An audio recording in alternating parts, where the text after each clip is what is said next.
Hello, this is Kristine, your future customs broker, Kristine Joy Bayon-on, and welcome to our discussion. Now, on behalf of my partner, we have Lyca, Threcia, Magale. May we present to you our presentation for today, and that is all about the Revised Ports Operations Manual, or the Revised CMO 10 Series of 2010. So, these are our learning objectives. First, Alright, so here are our objectives for today's video. Okay, so first we have to be able to familiarize with the Revised Port Regulations Manual, of course. And then second, we have awareness of the duties and responsibilities of the Customs Operations Officers. We have the Customs Senior Boarding Officer, Customs Inspector, Customs Wharfinger, Assistant Customs Wharfinger, Customs Guards, and Customs Gatekeepers. And lastly, to discuss the operational and miscellaneous provisions. so basically at the end of this video, it is a guarantee that you will understand all of those things that I have mentioned a while ago. Now, without further ado, let's go straight to the video. So before we are going to discuss with you the operations, and same goes with the regulations under this Customs Memorandum Order, let's familiarize first these terms.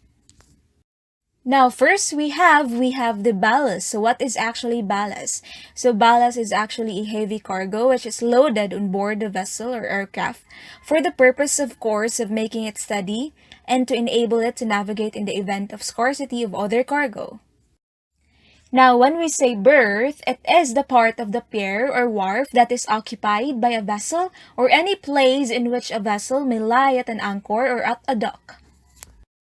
Then what about bill of lading? So it is a transport document for ocean freight issued by the shipping lines, carriers, and international freight forwarders or non-vessel operating common carrier. Bond, it is an instrument designed chiefly to guarantee the integrity and honesty of the principal. Okay, so when we say bulk, it is a liquid or dry goods shipped in bulk, not packed or bundled in separate units. Then we have the break bulk. It is a non-containerized cargo which is grouped or consolidated for shipment and broken down or subdivided into unitized cargoes such as in pallets or packed in bags or boxes. Coastwise ports are such domestic ports as are open to coastwise trade only. These include all ports, harbors, and places, not ports of entry. Then we have the container freight station. It means normally a warehouse or a transit shed adjacent to the container yard used for sorting and storage of container cargo both for import and export. Then, of course, we have the containerized cargo. It is a cargo, of course, that is stuffed inside a container van, which are specifically designated to facilitate ready handling, particularly their transferring from one mode of transport to another without intermediate reloading. Next, we have the Discharge Port Survey or DPS. It is actually a report issued by an accredited cargo surveying company or ACSC for bulk, break bulk cargo after the conduct of a survey at the port of discharge. Then we have dry dock. It means a dock from which the water can be temporarily excluded in order, of course, to effect repairs to hulls and keels of ships or vessels. Then yes, we have in cargo. It is an entrusted shipment of merchandise or articles from abroad. Load Port Survey, a report issued by the ACSC for break bulk cargo to be imported into the Philippines. So this report shall be submitted, of course, to the BOC directly from the ACSC in a secure electronic format. Then yes, we have more. It means to secure a vessel alongside the berth by means of mooring ropes. Regular shipside permit, required for all cargoes which belong to the categories of regular shipside cargoes under the existing regulations. Now, when we say ship stores, it actually consists of spare equipments such as chains, anchor, and the likes necessary for the safe navigation of ship. Shipside permit, authority issued by the collector of customs or his or her authorized representative for the customs inspector assigned on a vessel to allow the discharge of cargoes specified on the permit at shipside until lighters under guard. Then, of course, we have the temporary shipside permit. It is actually a written authority to discharge cargoes at shipside and to lighter as per order of the collector of customs. Okay, so I think that's it for the glossary of terms, and now let's move on to the main part of the video. Okay? First, we have the administrative provisions. Under Section 1, we have here entitled Base Service Section or Equivalent Office. So the Base Service Section is in charge of boarding formalities and the entrance and clearance of foreign vessels. It also supervises and implements security measures in the discharging, loading of import or export shipments, as well as to incoming or outgoing crew, passengers, and visitors on board such vessels. So yeah, the Bay Service Section shall be headed by a chief who shall have direct supervision and control over all personnel therein. So question, who shall wear the appropriate and prescribed uniforms and insignia including the nameplates, customs badge, black shoes, and regulation cup? Okay, so that will be answered under Section 2. We have uniforms and insignia. So the Chief Bay Service Section, Customs Senior Boarding Officers, Customs Inspectors, Customs Guards, and Wharfingers shall always wear the appropriate and prescribed uniform, including the insignia, nameplates, customs badge, black shoes, and regulation cup. Another question, what are the duties and responsibilities of the Customs Senior Boarding Officer? Section 3, Duties and Responsibilities of Customs Operations Officer, the third, or basically the Customs Senior Boarding Officer. Okay? Then we have here, the Customs Senior Boarding Officer shall have the following duties and responsibilities. First, board incoming foreign vessel outside the harbor unless prevented by the stress of weather. And when boarding a vessel, he shall be assisted by the Customs Inspector assigned on the vessel. Then second, we have obtained from the master of a vessel the necessary information as required in BOCOPM Form number 15 or the records of vessel boarded. Then, CLC stores in the presence of ship's officer and the customs inspector assigned on board. See to it that all customs inspectors and customs guards on duty are in their proper prescribed uniform. And then see to it that the customs inspector assigned to a vessel is provided with the necessary stationery and supplies. Then, talking about the report of Customs Senior Boarding Officer. First, upon his return from an official trip in the bay, the Customs Senior Boarding Officer shall transmit to the Chief Bay Service Section or the equivalent office all the reports, entries, and other documents delivered to him by the master or the agent or the customs inspector assigned on board vessels. He will also prepare another and submit his trip report on BOCOPM Form number 15 or the records of vessels boarded to the Chief Bay Service Section and make reports of any deviation from the assignment order issued to the customs inspectors and customs guards. Now, what are the duties and responsibilities of the customs inspectors? So that will be answered under Section 4, Duties and Responsibilities of Customs Operations Officer 1 or the Customs Inspector. So the Customs Inspector shall have the following duties and responsibilities. First, to supervise the discharge and loading of cargo and to supervise continuous surveillance to protect the interests of the customs service. Second, to be responsible for the proper disposal of all cargo and stores on board vessels under their charge. Then third, represent the customs service in his official relations with the passengers, agents, and consignee. And then fourth, to stay in the vessel to which he has been assigned until he is relieved by the proper authority. Then we have the specific duties upon assuming charge of vessel. First, it shall be the first duty of a customs inspector to assign a customs guard with the instruction not to allow persons to board the vessel.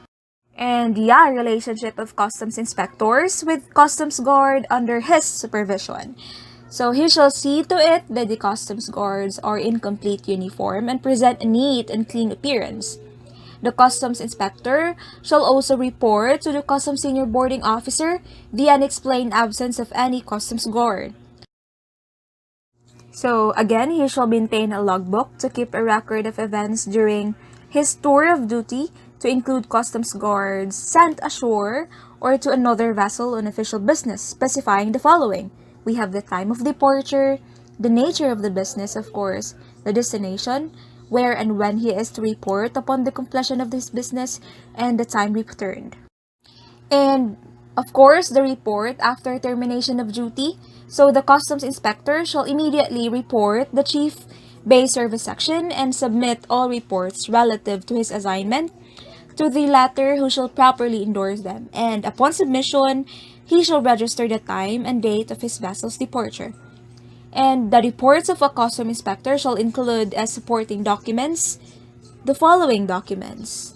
Here, we have the duly accomplished inspector certificate of lading, the shipside permits, accomplished certification of inspection, certificate of date of lost cargo discharge, clearance indicating the time and date sales, of course the general permit, and the all shipping documents. Now, another question: who shall supervise the receiving, handling, and releasing of shipments at the piers? So the answer is the port utilization section that will supervise the receiving, handling, custody, monitoring, movement, and release of shipments at the pier. So that's basically under section 5 entitled Port Utilization Section. Okay? So this will be headed by a chief who shall perform the following functions. There we have on our screen, we have to supervise all wharfingers, assistant wharfingers, customs guards, and customs gatekeepers, act on all written reports, be responsible for the conduct of all personnel under him, require all wharfingers, assistant wharfingers, customs guards, and customs gatekeepers to be in complete uniform, of course, and assign his personnel as fairly as possible, exercise direct supervision, inspection inside the customs zone as frequent as possible, and see to it that the cargoes are transferred properly to be bonded carriers. So what are the duties and responsibilities of the wharfingers? Okay, so that will be answered under section 6 provided there entitled Duties and Responsibilities of Assistant Customs Operations Officer or the wharfingers. So at the pier, of course, there shall be one wharfinger in charge of each pier. So take note, one wharfinger only each pier. And he shall exercise effective supervision over the arrestry regarding receiving and delivery of goods. Now, when it comes to the outside or the off-dock, again, there is still one wharfinger in charge of outside who will be responsible for the efficiency and discipline of the customs personnel. And also, he will be receiving, or he shall receive the transfer not from the customs guard. And he shall supervise the stripping of the container also. Okay, so another question we have, what are the duties and responsibilities of the assistant wharfingers? And it'll be answered under section 7, Duties and Responsibilities of Assistant Customs Operations Officer. Assistant wharfingers. So here are the duties and responsibilities. First, each cargo, shed, or warehouse shall be under the direct charge and supervision of an assistant wharfinger.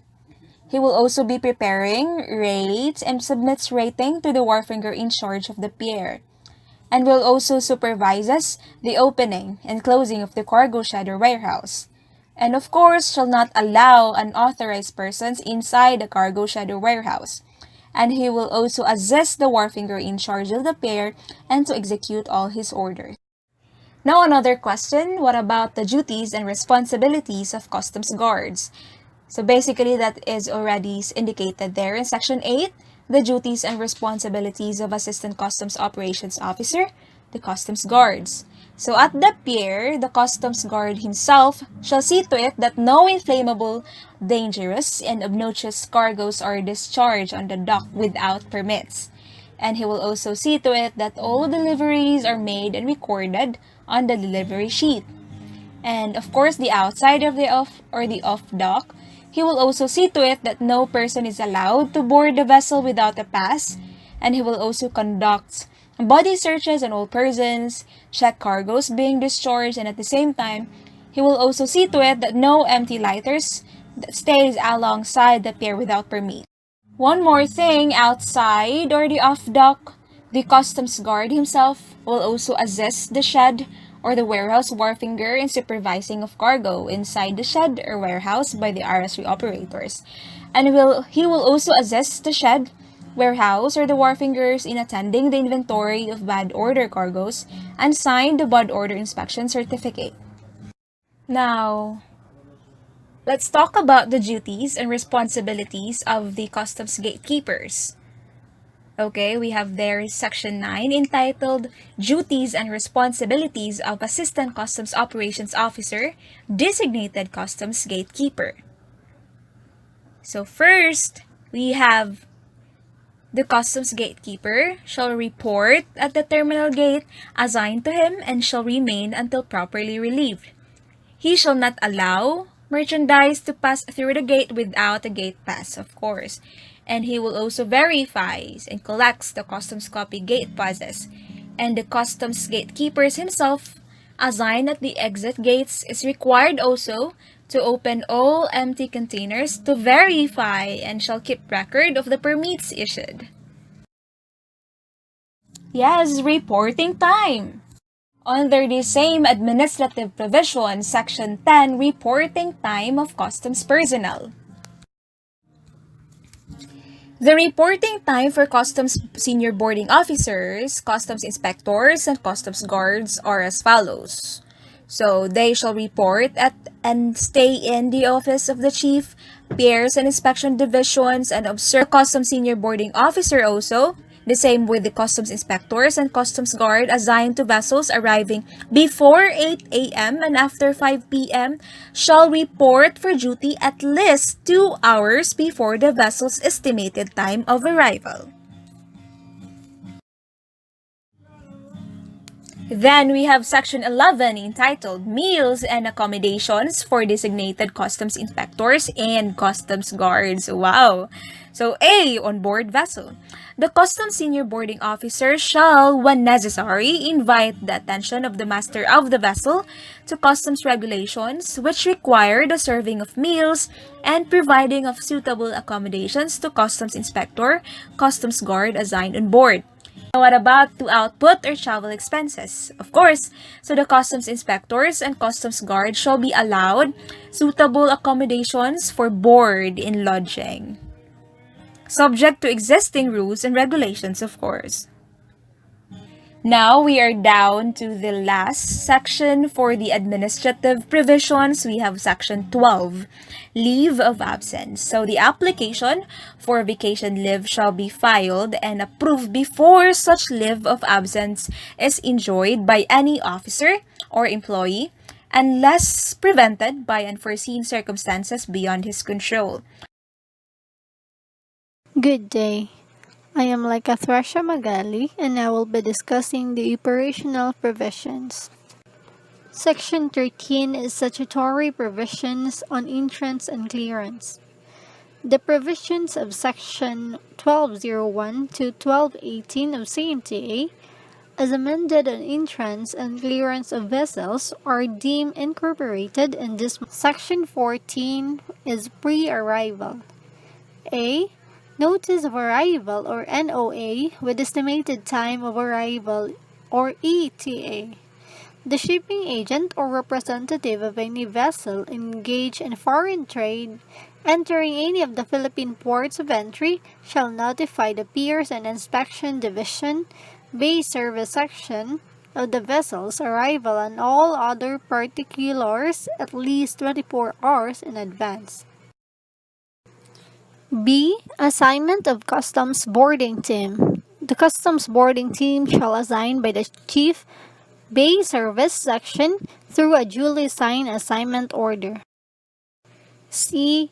The submission of advanced electronic manifests before arrival of vessels engaged in foreign trade through E2M, customs system, and penalties. The submission of electronic copy of Inward Foreign Manifest or EIFM and an electronic copy of Consolidated Cargo Manifest or ECCM must be done through any of the value-added services providers or VASPS accredited by the BOC. Section 15 is arrival. A is the documents or permits. So 1 is the quarantine certificate for incoming vessels from a foreign port. Entry of vessels from any port or place outside of the Philippines shall not be permitted until they have obtained a quarantine certificate issued under the authority of the Bureau of Quarantine. 2 is entrance of vessel from a foreign port. 3 is the documents to be produced by master upon entry of vessel. So the following documents, properly accomplished, shall be submitted by the master to the Customs Senior Boarding Officer. 4th is Inward Foreign Manifest or IFM and Consolidated Cargo Manifest or CCM contents. The hard copy of the Inward Foreign Manifest required to be submitted by the master of the vessel to the boarding officer shall contain the following information. 5th is the permits of discharge and lading of cargo. Unless the vessel is put in distress, the Customs Senior Boarding Officer shall, upon placing the vessel under customs surveillance and control, issue a general permit. 6 is the endorsement of permits. So all endorsements and returns shall be signed over the printed name and executed clearly and legibly, especially with the reference to any figures that may be included. 7 is the shipside permits. So there are 3 kinds of shipside permits. First is regular shipside permit. It is issued by the Deputy Collector for operations of its equivalent office as of now presently required for all cargoes. Second is the special shipside permit. So when cargoes do not belong to regular shipside cargoes such as ballast, garbage, provisions, watering, bunkering, vessel parts for repair, the ship agent has to get the authority from the Collector of Customs prior to the processing and approval by the Deputy Collector for operations of its equivalent office. Last is the temporary shipside permit. It is a written authority to discharge cargoes at shipside onto lighter as per order of the Collector of Customs. 8 is transfer note or boat note shall be made in 6 duplicate by the Customs Inspector on. B is boarding sequence. The vessel upon arrival from a foreign port at the port of entry and after the issuance of the quarantine certificate by the Bureau of Quarantine shall be boarded in the following order. C. Customs Boarding Team on Foreign Vessel. So the Customs Senior Boarding Officer shall place the vessel under customs control and surveillance by posting a customs inspector and customs guards thereon. E is submission of supplemental cargo manifest. Supplemental E manifest submission is treated as non-compliant late submission and shall be subject to penalty as stated in Portis Section 14C. Section 16 is departure. So A, documents, permits. So number 1 is documents required for exportation. So under this is 1.1, so in general. So export declaration, commercial invoice, packing list, export permit for regulated cargoes. So 1.2 is the additional documents required. CBW shipments, PISA shipments, provincial loading, constructive warehousing, and immediate exportation and special permit to load. 2 is Inspector Certificate of Loading or Report of Customs Inspector on board. So the Inspector Certificate of Loading is accomplished by the Customs Inspector on board of a carrying vessel for all conventional export cargoes loading into vessel. 3 is Customs Clearance of Foreign Vessel. For purposes of clearances of a vessel, the following documents shall be presented to the PAD clearance section prior to the issuance of clearance. B is Stuffing and Loading of Cargoes. 1 is Containerized. 1.1 is Instructions relative to stuffing of containerized export cargoes. 1.2 is Stuffing of containers in customs banded warehouses. 1.3 is Loading of bulk and break bulk export cargoes at shipside. 1.4 is Instructions relative to loading of containerized export cargoes. So the 2 is Bulk and break bulk.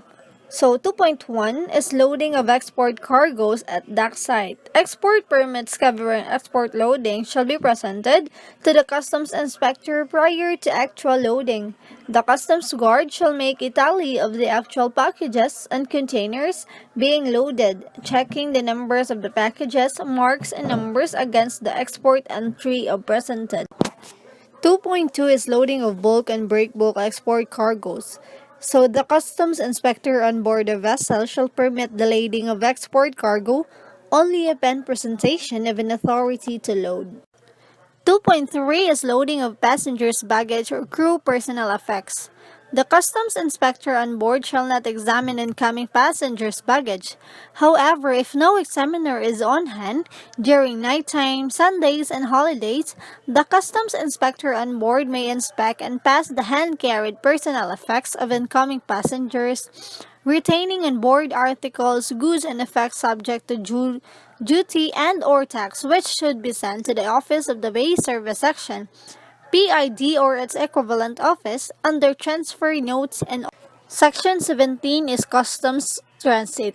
Customs transit means the customs procedure under which goods are transported under customs control from one customs office to another.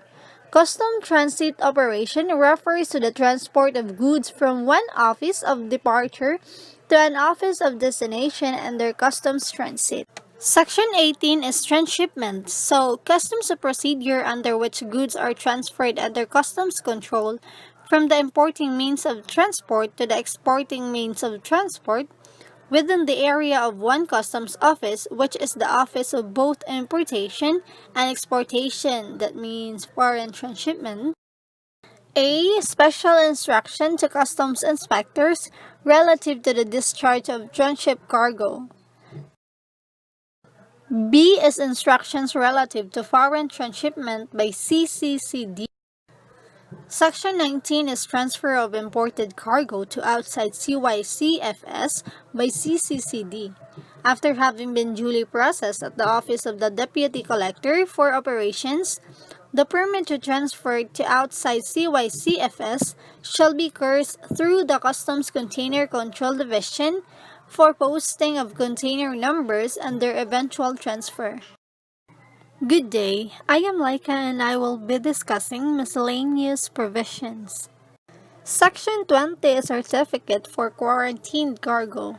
When cargo manifested for any port in the Philippines is retained on board the importing vessel by order of the quarantine officer or any other officer authorized to issue such order, the customs inspector on board, after verifying said cargo, shall make a certificate of constructive lading as to the bill of lading.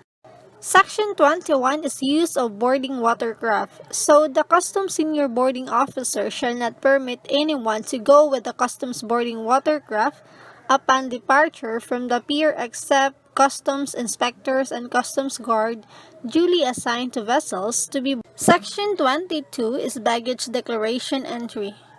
Baggage declaration properly accomplished by incoming passengers shall be presented to the customs inspector on board or to customs examiner or appraiser upon boarding of the vessel. Section 23 is vessel clearing for foreign ports applying for bunkers. So, the customs inspector on board of a vessel clearing for foreign ports and applying for the bankers shall require the master thereof to transmit together with his application the usual affidavit. Section 24 is unloading of cargo by distressed vessel.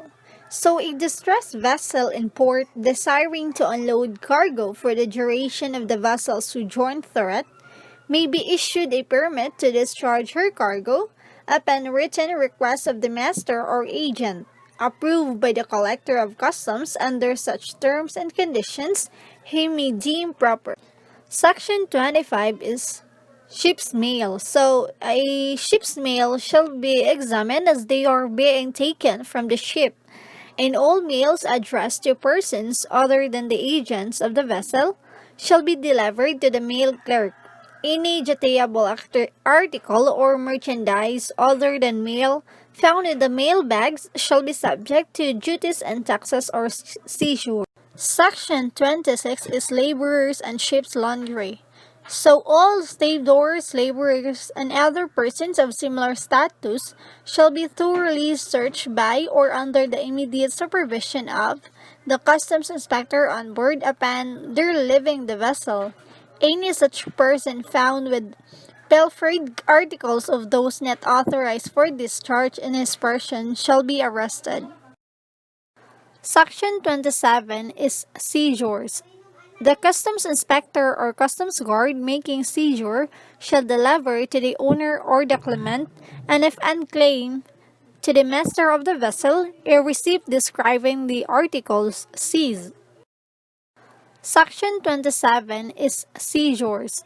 The customs inspector or customs guard making seizure shall deliver to the owner or the claimant, and if unclaimed, to the master of the vessel, a receipt describing the articles seized. Section 28 is arrest.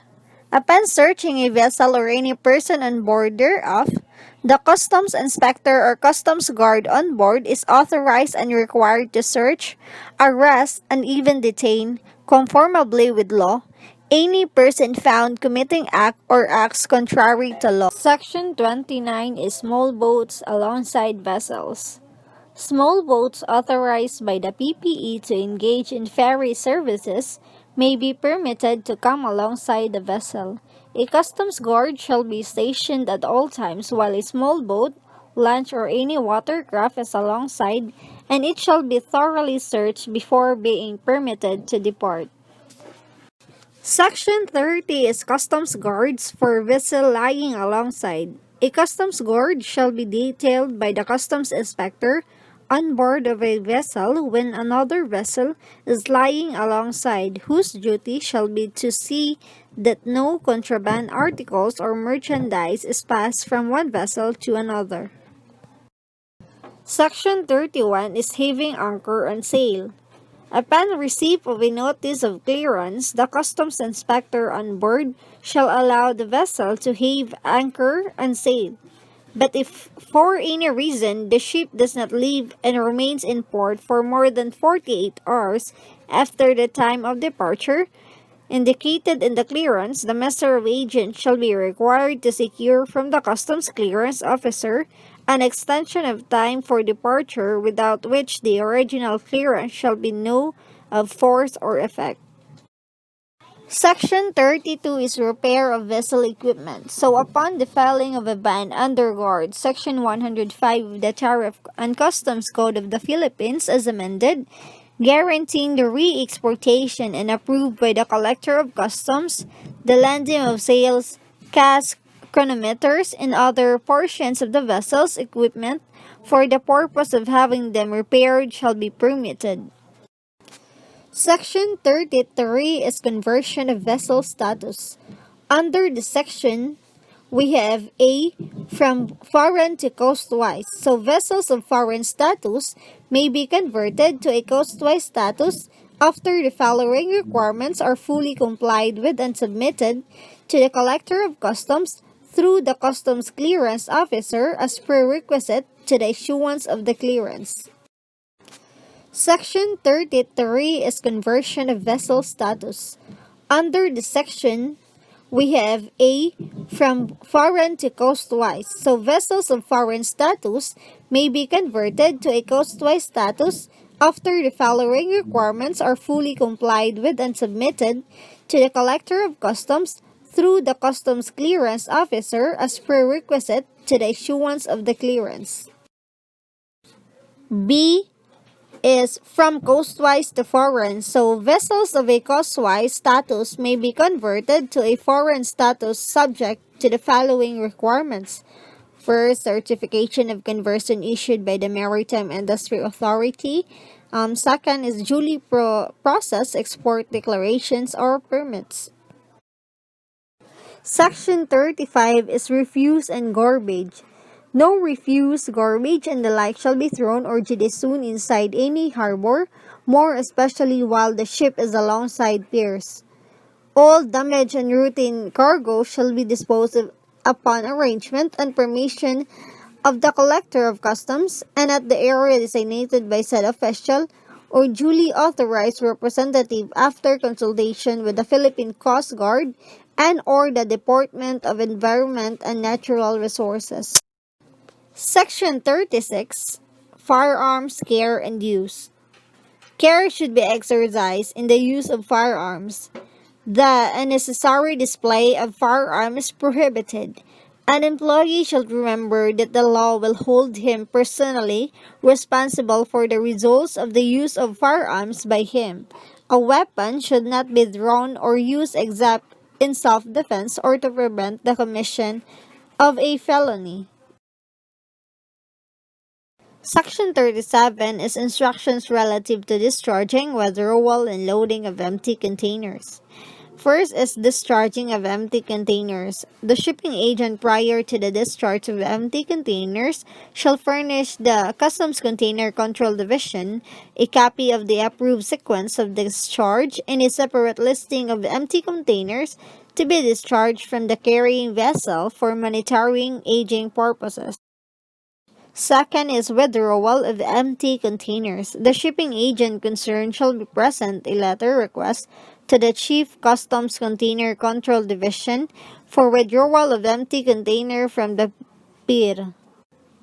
Third is loading of empty containers. Prior to the loading of empty containers on board carrying vessel, the shipping agent concerned shall apply for a special permit to load in a letter application made for that purpose at the Customs Container Control Division.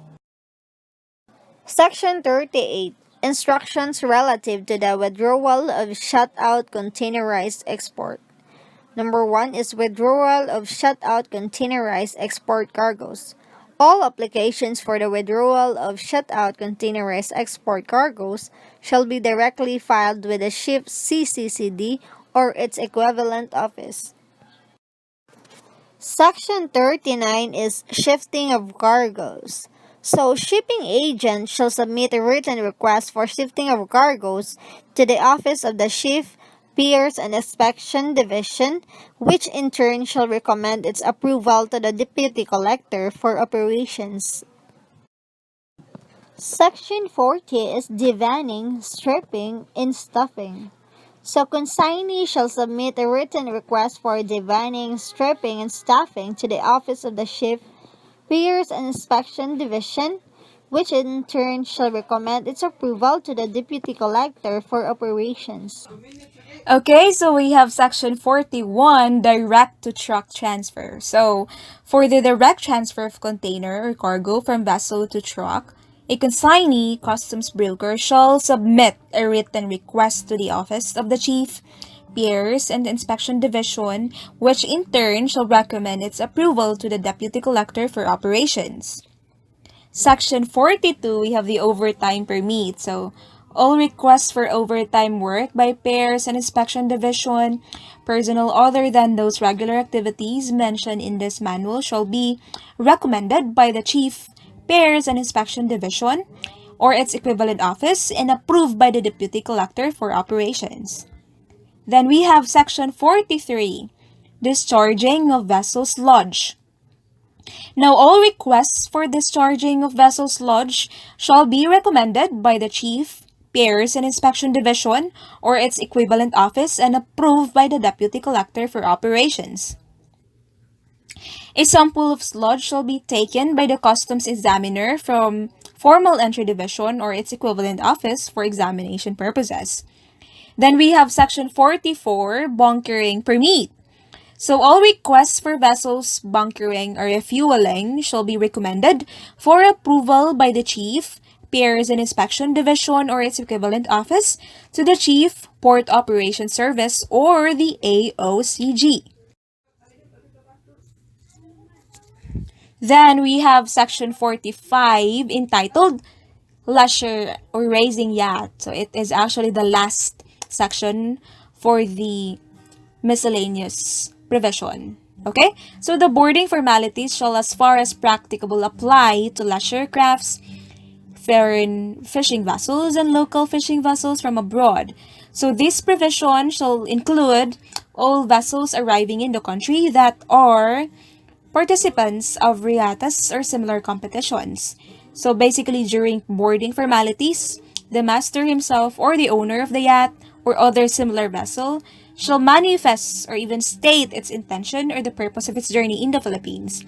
He will also be indicating if its voyage is for pleasure and will also be indicating their intended period of stay in the Philippines. Conversion, of course, from foreign to cost-wise, and payments of duties and taxes or conduct of business in the Philippines. Now, in this part, we will be seeing a visual picture of what are the permits and clearances actually look like. Now, we have the general permit on the left side, and on the right side, we have the clearance to a foreign port. Now, moving on, we also have the inspector's certificate of last cargo discharge and the pier or shipside discharging report.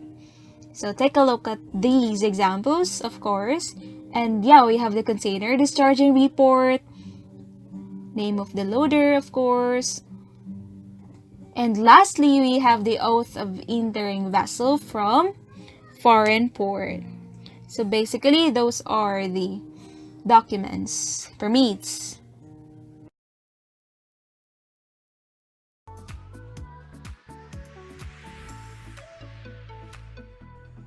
Okay, so I think that ends our presentation for today. How was it? Did you learn something? So for those who are asking for the copies of the presentation, please see the description box below. Okay, so I think that would be all. Don't forget to share this video to your friends so that they might be able to understand it as well, like you, of course. Okay, so don't forget to hit like, subscribe to our channel, and please turn on that notification bell so you won't be missing any updates. Again, this is Joy, and stay safe and have a great day.